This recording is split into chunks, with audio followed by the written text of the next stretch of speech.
बिस्मिल्लाहिर्रहमानिर्रहीम। अस्सलाम वालेकुम। आज हम बात करेंगे मीर शकील रहमान के हवाले से। मीर शकील रहमान की जो दरख्वास्त ज़मानत है ये 28 मई के लिए लास्ट टाइम फ़िक्स हुई थी। 12 मई को उन्होंने फ़ाइल की, 28 मई के लिए तारीख़ हुई थी जो ईद थी ईद उल फ़ितर के बाद। तो 28 मई को बेंच अवेलेबल नहीं था और उसके बाद जो अगला हफ़्ता 10 दिन उन्होंने बहुत ज़्यादा कोशिश की और वो केस बेल एप्लीकेशन को फ़िक्स करवाने के लिए पूरा जियो जंग ग्रुप लगा रहा। इनके एंकर्स और सहाफ़ी भी जाते रहे हाई कोर्ट में और कोशिश करते रहे, लेकिन क्योंकि बेंच अवेलेबल नहीं था, नया बेंच बनता था टूट जाता था, इस तरह इनकी जो बेल एप्लीकेशन थी उसके ऊपर समात ना हो सकी।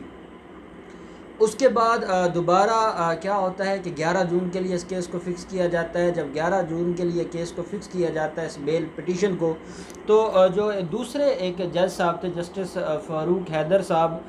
जो कि इस बेंच का हिस्सा थे, वो एक हफ़्ते की छुट्टियों पर तशरीफ़ ले जाते हैं और केस 11 जून को भी उसके ऊपर समाअत नहीं होती और दोबारा समाअत 17 जून के लिए फ़िक्स हो जाती है।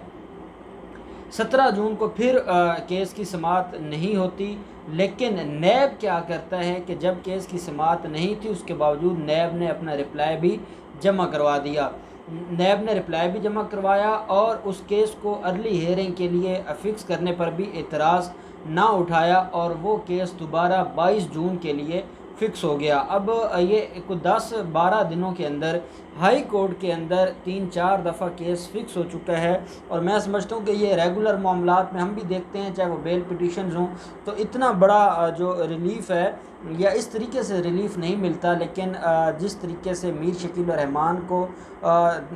देखा जा रहा है या मीर शकील रहमान को उस हिसाब से ट्रीट किया जा रहा है, वो वाकई बड़ा एक्सेप्शनल है।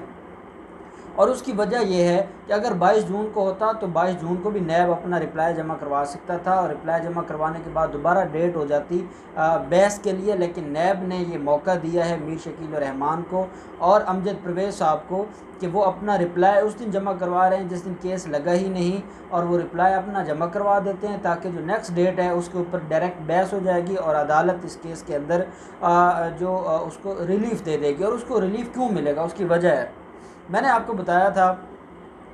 कि नैब ने रेफरेंस तैयार कर लिया है और रेफरेंस तैयार करने के बाद मीर शकील रहमान के ख़िलाफ़ जो रेफरेंस तैयार हुआ वो इस्लामाबाद भिजवा दिया गया फ़ाइनल अप्रूवल के लिए। और ये कुछ 2 माह पहले की बात है और हमने इसके ऊपर बात भी की थी कि नैब अपनी तारीख़ बदलने जा रहा है और नैब अपनी उसकी पिछले 20 साल तारीख़ है उसमें पहली दफ़ा इतने जल्द किसी मुल्ज़म के ख़िलाफ़ रेफरेंस फ़ाइल होने वाला है। हमने इसको अप्रीशिएट भी किया था क्योंकि वो रेफरेंस तैयार हो चुका था और वो फ़ाइनल अप्रूवल के लिए गया हुआ था चेयरमैन नैब के पास। अब होता क्या है कि चेयरमैन नैब ने वो रेफरेंस अपनी फ़ाइल जो टेबल है उसके ऊपर रख लिया और वो रेफरेंस आज तक फ़ाइल ना हो सका। और मैंने जो लास्ट डेट ऑफ हेयरिंग पर समाअत थी नैब अदालत में, और नैब अदालत ने नोटिस भी भेजा था चेयरमैन नैब को कि रेफरेंस फ़ाइल नहीं कर रहे और अगर आप रेफरेंस फ़ाइल नहीं करेंगे तो मुल्ज़म को आपने क्यों जेल में रखा हुआ है, और ये सवाल उठाया था और इसकी बुनियाद पर नोटिस भी जारी किए थे और अमजद परवेज़ साहब अदालत में पेश भी हुए थे नैब अदालत की कोर्ट में। अब ये क्या है, जो जियो जंग ग्रुप के लोग हैं, जो उनके मीर शकील रहमान के करीबी लोग हैं, उनका ये कहना है कि कहीं ना कहीं पैचअप हो रहा है, मुका हो रहा है नैब के और मीर शकील रहमान के दरमियान। क्योंकि मीर शकील रहमान एक जहां वो मीडिया को रिप्रेजेंट करते हैं वहीं पे वो एक बिज़नेसमैन भी हैं और ये लोग मीडिया को भी बतौर बिज़नेस टूल इस्तेमाल करते हैं। इनका कोई मकसद ना कोई ख़बर पहुंचाना होता है और ना लोगों के मसाइल की चीज़ें आवाम तक या हुकूमत तक पहुंचाना होती है। इनका मकसद होता है सिर्फ़ और सिर्फ ब्लैक मेलिंग करना, प्रेशराइज़ करना, परेशान करना हुकूमतों को, डिस्कस करना, अपनी मर्ज़ी की पार्टी के लोगों को जो प्रमोट करना, ये इनका मकसद होता है। इनका कोई मकसद ये तो हरगिज़ नहीं होता कि ये कोई मीडिया का जो असल मकसद है अवेयरनेस देना, वो मकसद इनका नहीं है, क्योंकि ये मीडिया को बतौर बिज़नेस टूल इस्तेमाल कर रहे हैं। अब जब से मीर शकील रहमान जेल में हैं तब से हमारे जो जियो जंग ग्रुप के दोस्त हैं वो ये बताते हैं कि उनको तनख्वाहें नहीं मिली और उनके हालात बहुत ज़्यादा ख़राब हैं और वो काफ़ी परेशान हैं। मीर शकील रहमान का जो करीबी शख्स है, जो उनके करीब होता है या जो उनके मामलात को देखता है, उसने एक ख़बर दी है और उसका ये कहना है कि 2 मीटिंग्स पहले हो चुकी हैं, जो लीगल टीम है मीर शकील रहमान की और नैब की, उनके दरमियान 2-3 मीटिंग्स पहले हो चुकी हैं। और अब ये जो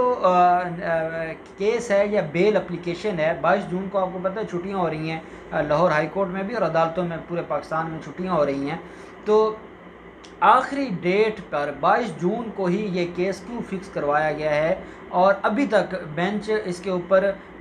जो बन रहा है, कभी टूट जाता है। अभी जस्टिस आलिया नीलम साहिबा की सरबराही में बेंच नैब के मैटर्स को सुन रहा है, तो अब 22 जून को उनके पास ये केस फिक्स होता है, कल शाम तक लिस्ट आ जाएगी।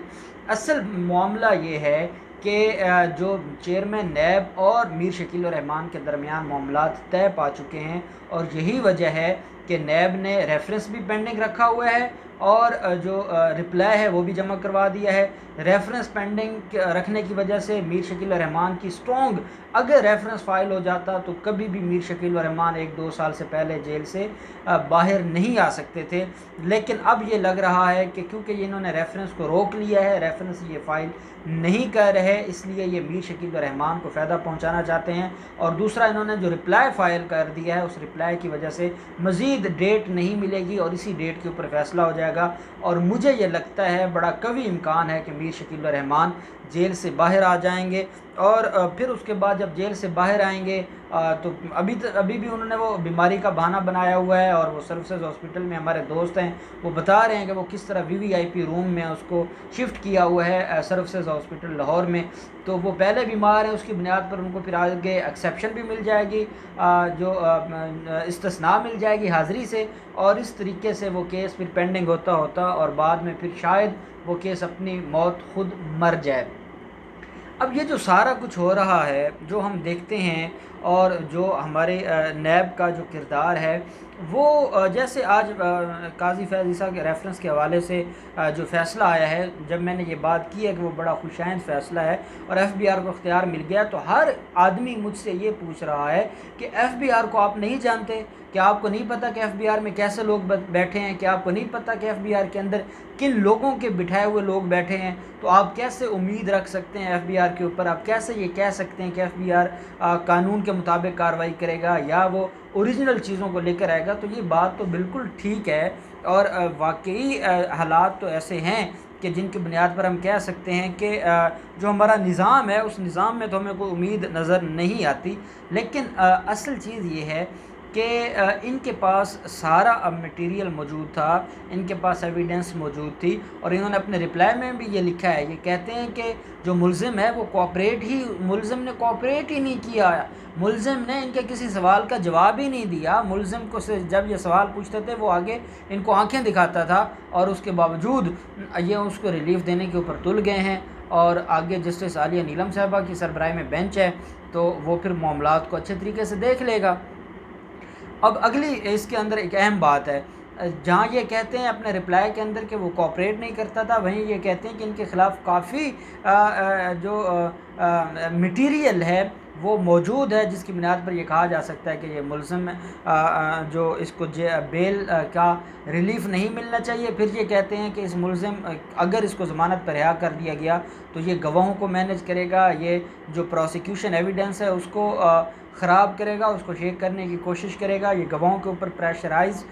गवाहों को करेगा, गवाहों के लिए ये मसाइल बनाएगा, इसलिए उसको ज़मानत पर रिहा नहीं करना चाहिए। अब आप जो बातें लिख कर भेजते हैं वो आप ये भेजते हैं, अगर आपने रिलीफ दिलवाना होगा तो आपका प्रोसिक्यूटर 2 बातें करेगा, उसके बाद अदालतें खुद ब खुद उनको ज़मानत पर रिहा कर देंगी। उसकी वजह यह है कि जब आप एक शख्स को बग़ैर सिर्फ़ on the basis of inquiry jail में रखेंगे और जो इस वक्त तक मेरे हाल में 97-98 डेज़ हो गए हैं। ये दिन इसलिए हमें याद रहते हैं कि ये जियो वाले डेली चलाते हैं, जो दिन गुज़रता है तो वो इसका मातम मनाते हैं जी कि आज 95 डे हो गए हैं, आज 96 डे हो गए हैं, तो इसलिए वो मुझे याद है कि इतने दिन हो गए हैं।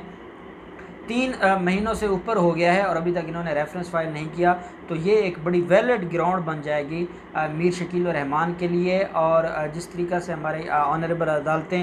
इंसाफ के लिए हमेशा तैयार रहती हैं, तो वो इस पॉइंट को ही ले लेंगी कि क्योंकि रेफरेंस फ़ाइल नहीं हुआ, और चूँकि रेफरेंस फ़ाइल नहीं हुआ है इसलिए किसी भी रिलीफ़ के हक़दार मीर शकील और रहमान जो नैब है वो किसी रिलीफ़ के हक़दार नहीं है। और मीर शकील और रहमान को रिलीफ़ दिया जाना कानून के मुताबिक है, और कानून का ये तकाज़ा है, और कानून की ये ज़िम्मेदारी है कि ऐसे लोगों को बर वक्त इंसाफ दिया जाए, और चाहे उसके लिए 1 हफ़्ते 10 दिन में 4 दफ़ा भी केस को फ़िक्स करना पड़े वो फ़िक्स किया जाएगा और इनको रिलीफ़ दिया जाएगा। अब देखते हैं कि ये जो अगले आने वाले दिन हैं, ये जो 22 जून है, आज 19 जून है, 22 जून को इसके ऊपर हेयरिंग होती है, और क्या मीर शकील और रहमान की डेट जो है वो कल लिस्ट में उनकी डेट के लिए वो शामिल हो जाती है काज लिस्ट के अंदर। उसका जो केस है मीर शकील और रहमान वर्सेस चेयरमैन नैब, ये जो रिट पिटीशन है, क्या ये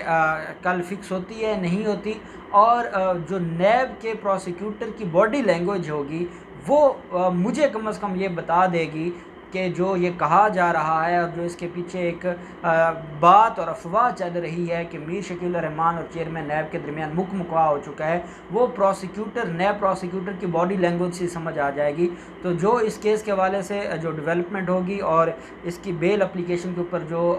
प्रोसीडिंग्स होंगी, जो कार्रवाई होगी, वो मैं आपके साथ शेयर करूँगा, और मैं अपना तजुर्बा भी आपके साथ शेयर करूँगा कि क्या उनकी बॉडी लैंग्वेज से ये लग रहा था कि वो उनको रिलीफ देने पर तुल गए हैं, या उन्होंने ईमानदारी से कोशिश की है केस को और अदालतों ने उनको रिलीफ दे दी है। जो भी डेवलपमेंट होगी हम आपके साथ शेयर करते रहेंगे। बहुत शुक्रिया। अल्लाह हाफिज़।